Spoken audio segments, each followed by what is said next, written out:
आप देखो, आपने कभी साइकिल स्टैंड देखा है? वहाँ पे देखोगे साइकिल स्टैंड में ना सैकड़ों साइकिल जो होती है ना एक साथ पार्क किए रहती हैं।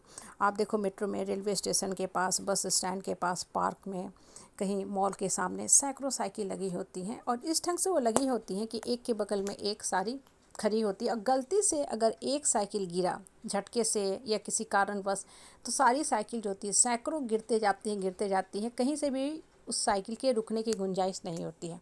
और वहीं पे देखना, कहीं एक साइकिल खड़ी है, अकेला साइकिल खड़ी है किसी पेड़ के नीचे, कहीं मार्केट में।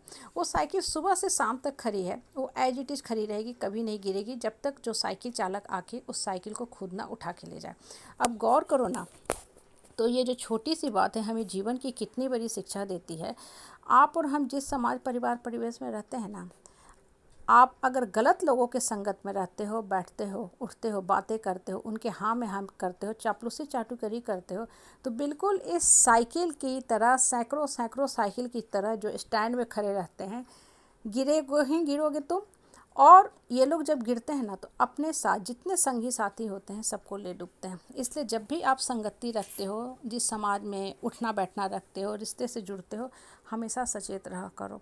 रिश्ता चलाने का मतलब ये नहीं है कि हम जो जो बोलता जाए, सुनता जाए, हम उसके हाँ में हाँ करते जाएं और वो गिरे तो हम भी गिर जाएं। बहुत लोग देखोगे ना, जिस समाज में आप रहते हो ना, बहुत ही सिंफुल एक्ट करते हैं, गलत काम करते हैं और दबंगई भी दिखाते हैं, चाह के भी रहते हैं। क्योंकि भगवान ने उनको एक शक्ति दी होती है जिसको हम कहते हैं डेविल शक्ति, बोलने की शक्ति। बहुत ज़्यादा बोलते हैं, ज़ोर से बोलते हैं, बिल्कुल दुर्योधन रावण की तरह चिल्ला चिल्ला के बोलते हैं। क्योंकि आम आदमी ना बहुत सॉफ्टली स्वीटली बोलता है, क्योंकि अच्छी बातें बोलने के लिए आपको ज़ोर ज़ोर से ताकत आजमाइश करने की ज़रूरत ही नहीं है। क्योंकि जितना ज़्यादा आप ज़ोर से बोलते हो ना, आपकी अंदर की जो एनर्जी है वो डिप्लीट होती है। और अच्छी बातें बोलने के लिए कम से शब्द में सही बात इंसान बोल के निकल जाता है। फिजूल की बातें बोलने के लिए सैकड़ों शब्द का, सैकड़ों वाक्य का इस्तेमाल करना पड़ता है, फिर भी सामने वाला नहीं समझ पाता। क्यों? क्योंकि उस बात का कहीं कोई अर्थ था ही नहीं, कहीं कोई आधार था ही नहीं।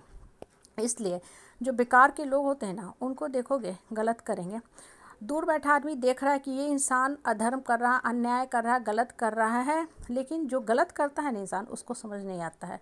और जो लोग इन गलत लोगों के हाँ में हाँ करते हैं, कभी भी बात काटने की हिम्मत नहीं करते हैं। क्योंकि लोग सोचते हैं कि इनसे हम क्यों दुश्मनी लें, भाई ये थोड़े पावरफुल होते ही हैं। क्यों? क्योंकि दबंगई करने की शक्ति भगवान ने इनको दे रखा है। तो सामने वाला भी सोचता है कि चलो चुपचाप रह जाते हैं, मौन रह जाते हैं। और जब इंसान मौन रहता है ना, तो ये सोचता है कि हम इनसे दुश्मनी नहीं कर रहे हैं, मतलब कहीं ना कहीं साइलेंट वे में हम इनको सपोर्ट कर रहे हैं। तो होता क्या है कि जो गलत करने वाला का तो मन बढ़ता ही जाता है, वो तो अपने लिए एक गड्ढा खोद ही रहा है, वो तो नर्क में गिरेगा ही गिरेगा और अपने साथ रहने वाले संगी साथी को भी ले डूबेगा। इसलिए हमेशा ना मन को स्ट्रांग करके रखा करो। संगति के प्रति, कंपनी के प्रति हमेशा सचेत रहा करो। कभी भी गलत लोगों का साथ मत देना। आप जो इस डर में जीते हो ना कि हाय मेरा नाम हट जाएगा, इन लोगों से अगर हम दूर हो जाएंगे तो अनसोशल हो जाएंगे, हम इस फैमिली डायनेस्टी के बिना नहीं सर्वाइव करेंगे, कैसे सर्वाइव कर पाएंगे। तो एक चीज़ हमेशा मान के चलो, आप अकेले बिल्कुल नहीं हो।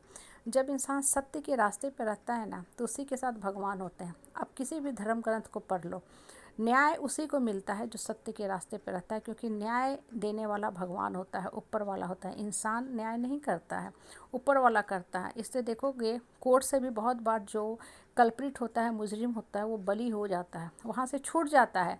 लेकिन ऊपर वाला उसको नहीं बख्शता है। नहीं बख्शता है तो क्या करता है, खुद से परेशान होकर अपने जीवन को ख़त्म कर देता है। क्यों? क्योंकि निगेटिविटी जो है ना, उसके मन मस्तिष्क पे गहरा छाप छोड़ते जाती है। वो अपने मन की निगेटिविटी से परेशान हो जाता है, खुद ही अपने जीवन को ख़त्म कर लेता है। इसलिए देखो, हमेशा ना इस बात पे गौर किया करो कि हम क्या सोच रहे हैं, क्या करें, मेरे मन मस्तिष्क में क्या चल रहा है। गलत लोगों की संगति जो होती है ना, वो सबको ले डूबती है। और जो गलत लोग होते हैं ना, वो कभी भी भगवान को नहीं मानते हैं, ना ही कर्म सिद्धांत को मानते हैं, ना ही गीता के सिद्धांत को मानते हैं। वो बोलेंगे कि ये सब बेकार की चीज़ें हैं, बकवास की बातें हैं। ये सब जो बातें होती है ना, बस वृंदावन में अच्छी लगती है, मथुरा में अच्छी लगती है, आम जीवन में ये सब नहीं होता है। ठीक है, उनको रहने दो, वो ऐसे हैं, उनको रहने दो। लेकिन आप अपनी लाइफ को मीनिंगफुल बनाओ। और आपका जीवन तब मीनिंगफुल बनेगा जब आप अपना हमेशा नया वर्सन तैयार करते जाओगे, स्ट्रॉन्ग वर्सन तैयार करते जाओगे, अपने आप को मजबूत करते जाओगे, स्ट्रॉन्ग करते जाओगे, तभी लाइफ मीनिंगफुल होगा।